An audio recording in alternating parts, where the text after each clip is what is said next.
Iano pater, te hoc ture omovendo, bonas preces precor, Odysseus volens propitios mihi liberisque meis domo familiaeque meae.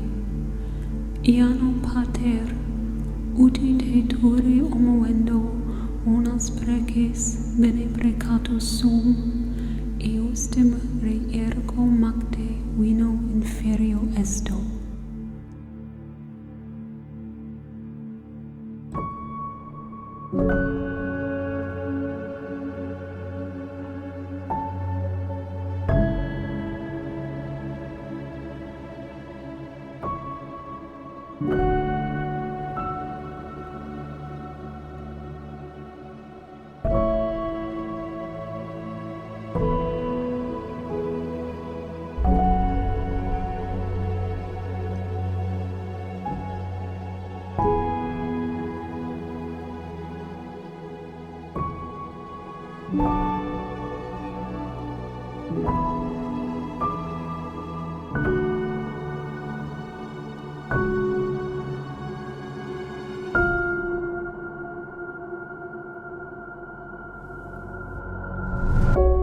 Father of our hearth, protect us and give us strength. Keeper of the fires, noble hero of our house. Through your virtue, we are given a blessed path.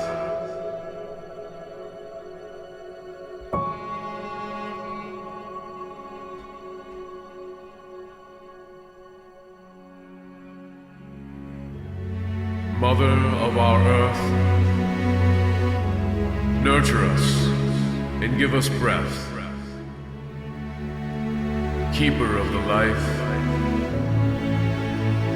great loving matriarch of our line. Through your virtue, our essence is given form.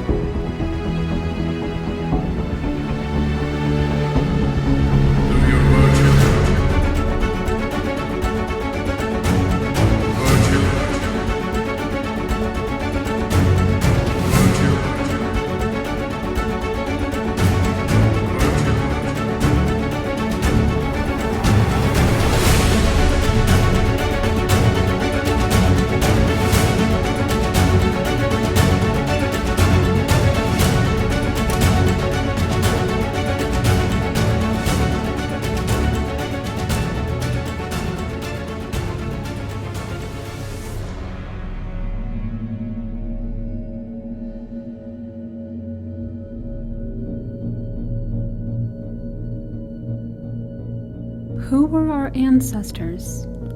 Modern man seems preoccupied with where our genetics can place us on a map, but our most important connection to our ancestors is not the naturalistic cult of the blood, but rather as the spiritual fulcrum of an entire family lineage.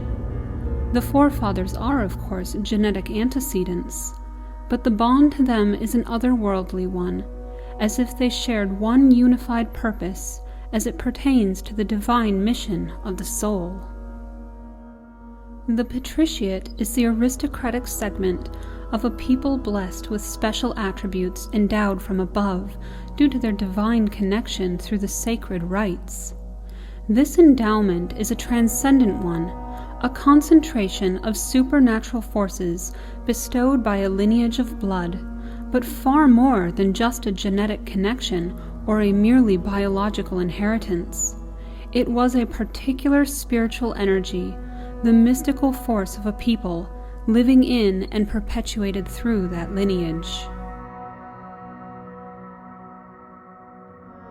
When a sacred king has many children, not all of them are destined for the throne.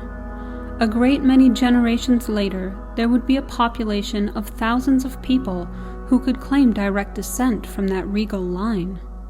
In traditional societies, it is this noble segment that forms the patriciate and is possessed with primordial powers connected to and expressed in the rite.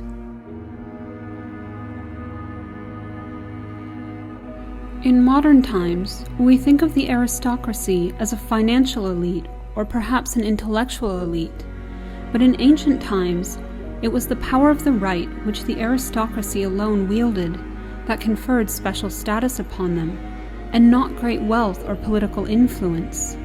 The protection of the mystery, the transfer of it to the next generation, and the maintenance of the fire of that house was essential to seizing the victory of the ancestors, as each living generation was viewed as part of a sacred trust, the fulfillment of which opens doors to the heavens and completes the story of that family. Evola says, the supernatural element was the foundation of the idea of a traditional patriciate and of legitimate royalty. What constituted an ancient aristocrat was not merely a biological legacy or racial selection, but rather a sacred tradition.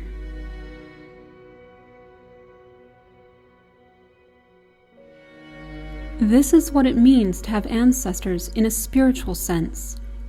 In the biological sense, everyone has ancestors, but so too can animals be said to have them. Gentem non habent was a Latin expression to describe the plebeians, literally meaning the have-nots, that is, those with no rights nor ancestors. To the Romans, having ancestors meant having a divine lineage and thus sacred rights exclusive to your family, through which the family was bound together spiritually, which superseded their merely genetic bond. What distinguished the patriciate classes from the plebeians was a transcendent connection to those who came before, as well as a sacred duty to those who would come after. Over centuries, the patrician family managed to keep alive the legacy of their divine ancestor.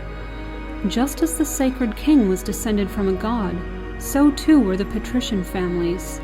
Where the nation would practice devotion to the god of the sacred king as the patron of their society, each patrician family also maintained its own domestic cult and set of rites devoted to the particular god that was the progenitor of their family line, as well as the tutelary gods of their household.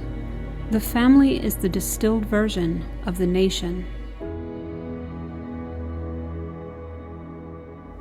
Ancestor worship today is considered to be nothing more than a primitive, superstitious religion, the worship of ghosts. And in many cases, that is what the domestic cult degenerated into over time, once the rites were neglected and the bloodlines diluted. When the ritual is lost, these cults take on the chthonic and earthly character of plebeian religions.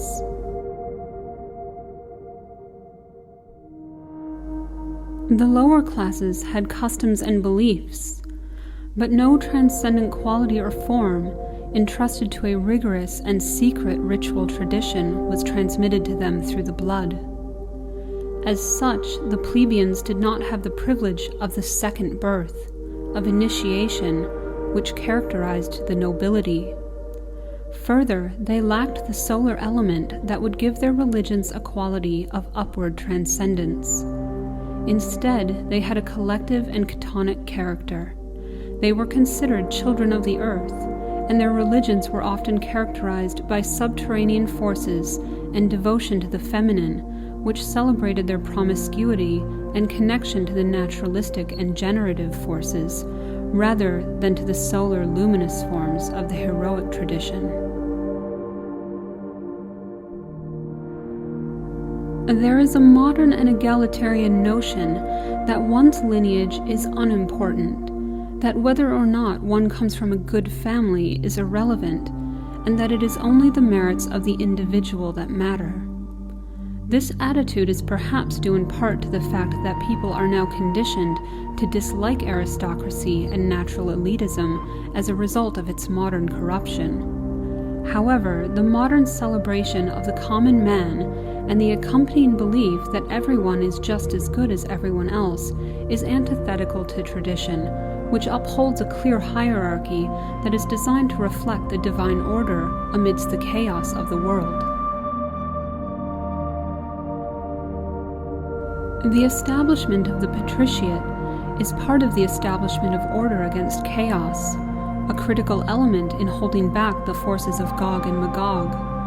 The patrician class represented and upheld divine order and assisted in its flow through wider society, including those of the lower classes for whose well-being they were responsible, as it was the duty of the higher castes to uplift the lower and give them a chance at experiencing divine connection too.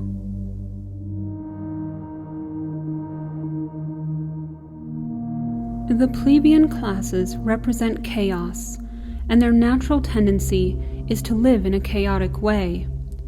Everything about their function and role is of the earth. They are lunar and naturalistic.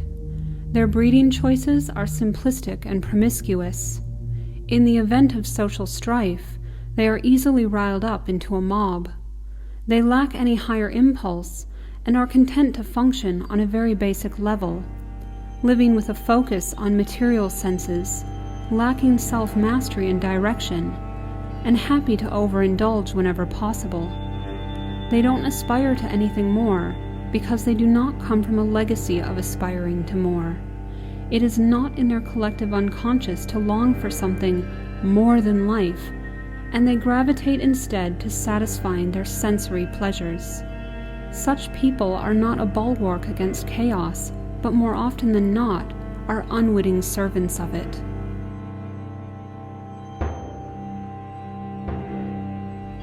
Aldous Huxley spoke of 3 types of transcendence.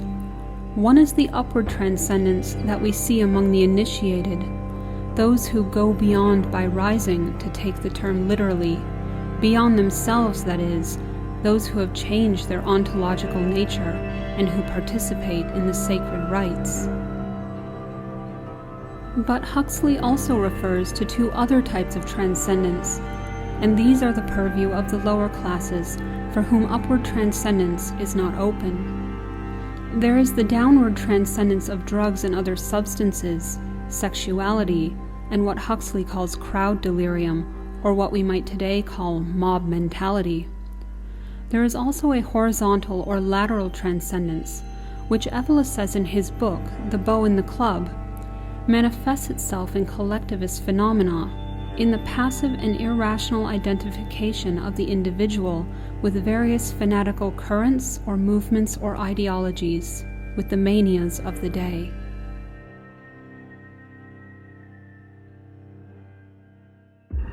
The plebeian religions, therefore, could still offer a type of transcendence, but it was not of the upward nature of the Olympian solar type, where one acquires a legitimate dignity and power through the participation in a higher order of rites.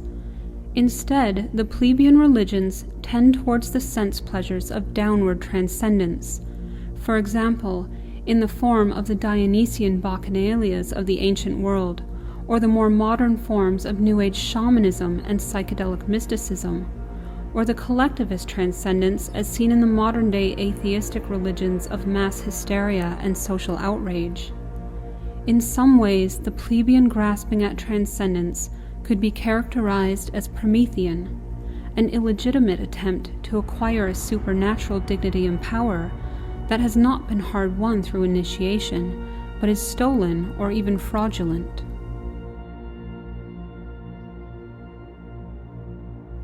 Spiritual paths that are upwardly oriented all have rules about how one should use their lower energies, with the goal of transmuting them into something higher, not just indulging in the sense pleasures of the material world.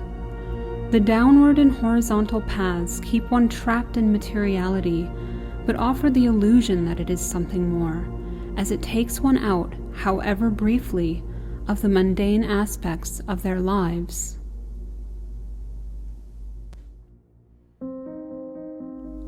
The upward path of the patriciate granted them a spiritual virility.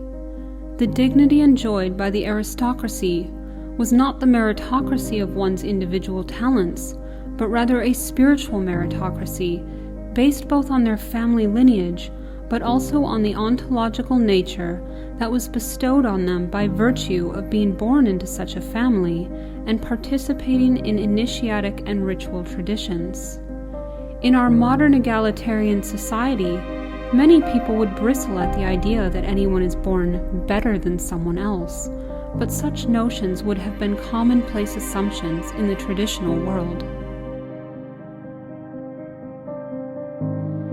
Evelyn notes that even among primitive peoples, men who had not been initiated were looked down upon and considered no better than women, children, or even animals, and were excluded from political and military privileges.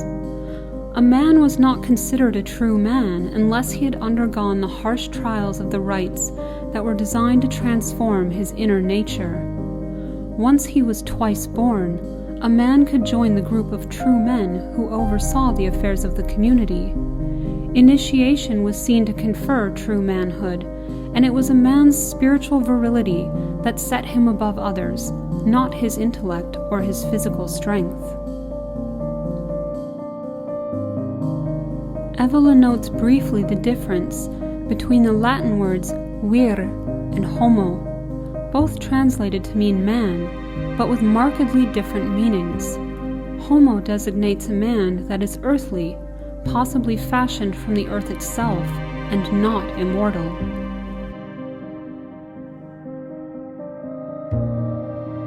Vir, on the other hand, has its origins in words meaning strength, power, and vitality. There is a heroic aspect to it.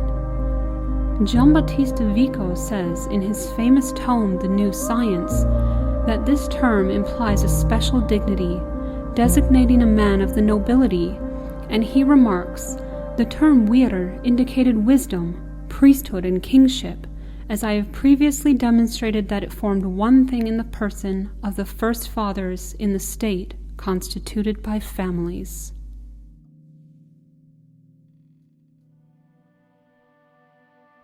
Vir is also the obvious root word of virtue and virility, two things the aristocracy was originally based upon.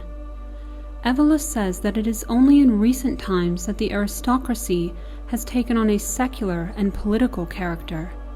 He criticizes the modern bourgeois aristocracy of intellectuals, and he gives the example of an ancient German noble family who once replied to a census, Analphabet wegen des hohen Adels, meaning they are illiterate because they are of high nobility. When one is well versed in the law from above, where their knowledge is coming through direct contact with the divine, there is no need to get knowledge from books. In fact, it was considered degenerate to need to read and write, as there was an emphasis instead on the art of memory.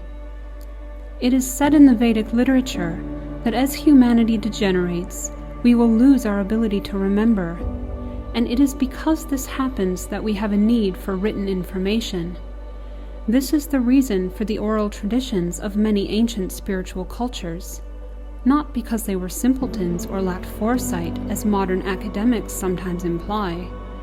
There is, unfortunately, much that we have now forgotten. The spiritual virility of a man, which may have qualified him to be a king, a priest, or other nobility, also conferred on him an authority over his own household. The pater not only had spiritual authority, but also a power and majestic dignity. While the sacred king was the lord of justice to the entire empire, the paterfamilias was the lord of justice to his family. In a rare instance of inserting his own opinion into the text, Evola says, according to some views with which I totally concur, the state is an application on a larger scale of the same principle that in the beginning constituted the patrician family. The traditional view of the paterfamilias is often misunderstood and mischaracterized by those with modern biases and prejudices that have been colored by a world ruled by the feminine principle, but it is unsurprising that a largely atheistic worldview would fail to grasp the significance of the spiritual aspect of a society oriented around a patriarchy.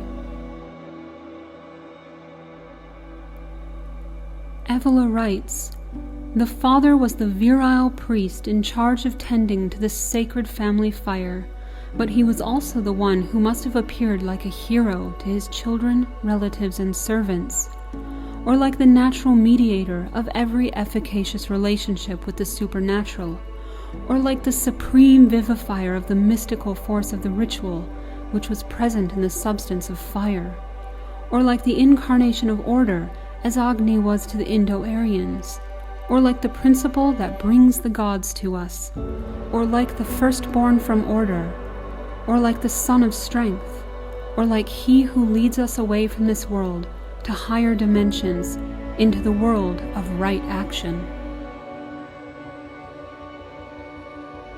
The role of the family patriarch was that of a bridge between his family and the family's tutelary gods. He must perform the rites to reinvigorate the gods who are the progenitors of the family, and to harness the supernatural powers for the benefit of both the living and the dead. The paterfamilias in ancient Rome was also believed to embody the genius, that is, the generative principle and guardian spirit of his ancestors, and in general the innate male power of one's clan. The genius was, interestingly, represented by the snake, which was a nearly universal symbol among ancient cultures of both immortality and wisdom, the tempter of man to divine knowledge and understanding. In the traditional family, their bond was not one of affection, but one of religion, to which natural affection was subordinate, and this condition characterized the patriarchal family wherever ancestor worship existed. The shared ritual that was unique to a particular family constituted the basis of the bond. The paterfamilias held the rights in trust for his family, the caretaker of them for a generation. While modern scholars often malign the patria potestas as a cruel despotism that was wielded to put family members to death or to sell children into slavery, in reality, while his legal rights may have had a formidable character, the paterfamilias was expected to rule his family guided by divine wisdom and justice, in service to the greater good of the family, and would not likely be used against the communal judgment of his family or wider society.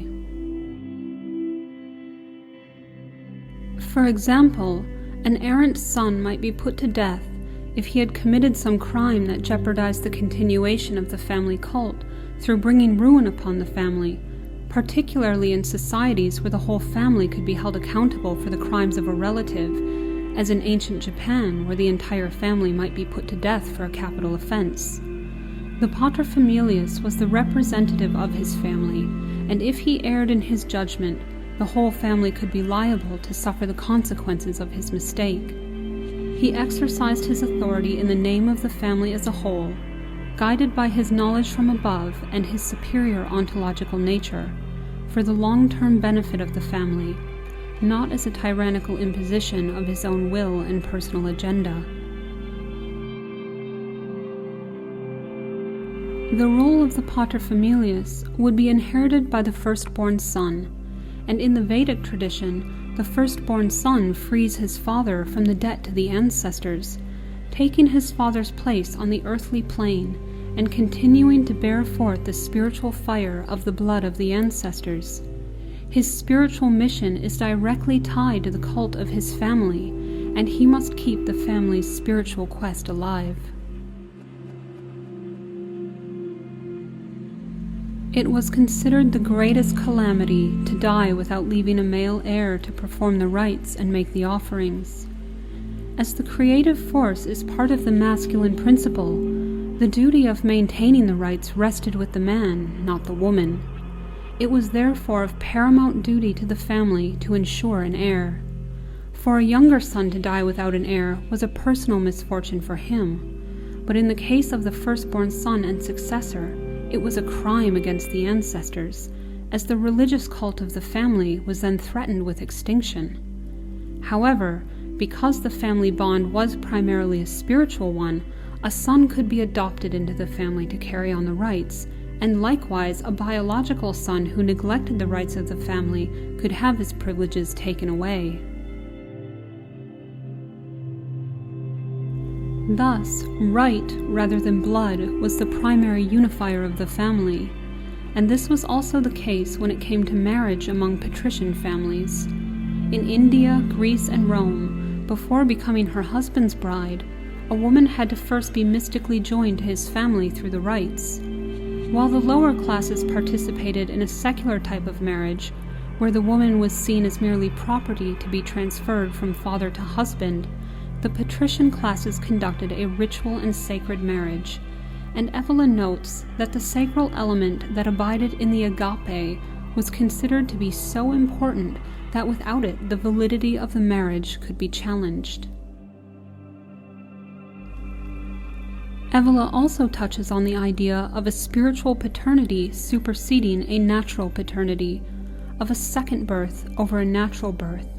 He quotes from the laws of Manu: "The Brahmana who brings about the Vedic birth of an older person, and who teaches him his own duties becomes his father according to law, even if he himself is a child." That is, one who guides another along the path of Dharma becomes that person's spiritual father, and this is a stronger connection than that of mere biology.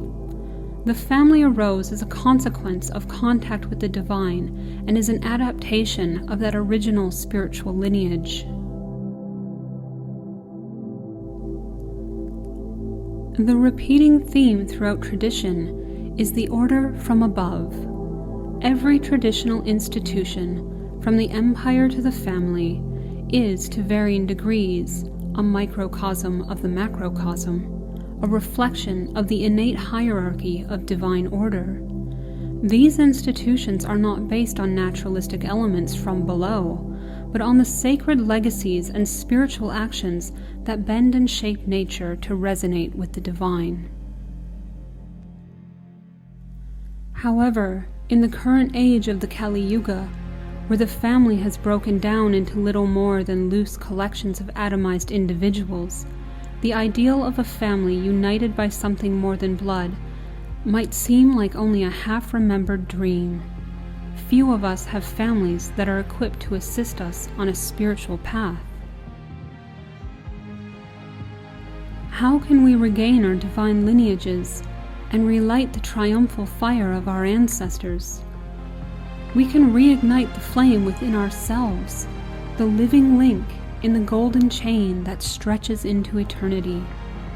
It is said in the Srimad Bhagavatam that a person who achieves a spiritual victory purifies his entire dynasty, as if a current of liberating spiritual energy travels down the metaphysical circuits of a family line into a dimension where time and space cease to exist, the biospirit reinvigorating the forefathers in their spiritual journey in the afterlife. We can become a liberating force for our ancestors and stir the gods of our families, giving them a new life, allowing them to live again. We need not allow despair to set in, or to watch the modern world and feel as though life has no meaning. When you are connected to the great spirit of your ancestors, then that life essence animates you and serves as an antidote to nihilism. There are thousands of lifetimes within you, of which you are but a sacred trustee and a bearer of the flame. For whatever shortcomings many of our forefathers may have had, they somehow managed to keep the fire alive through countless dark nights so that we could be here today. By completing the journey and discovering the lost wisdom, by living in step with the integral traditions, you reconnect your soul to the collective unconscious and become who you were born to be. You are the bearer of this divine fire of your forefathers, your family, and your people. Rise to this challenge, all who heed the call, and along with the turning of the seasons will come a new nobility, made strong like steel in the furnace of the Kali Yuga, with hearts full of love and spiritual power, the two elements from which great nations are born, and on which the fate of the world turns.